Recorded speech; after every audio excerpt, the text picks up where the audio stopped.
How to add pic to TikTok.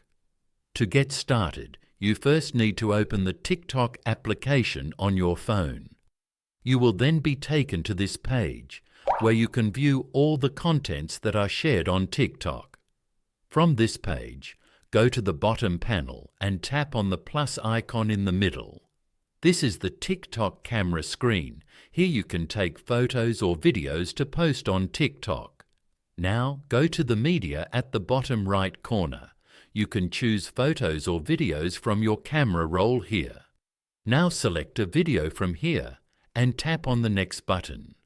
You can edit the video as you like by using the Edit option at the right side of your screen. Tap on the Edit option. Once you are in the Edit page, tap onto this plus icon to add a media. Once you are in the gallery, go to the Photos section. Select a picture and tap on Confirm. You can also hold the picture and drag it to the front. Then hit the play button. As you can see, you have successfully added a picture on your TikTok. So by following these steps, you can add a pic to TikTok.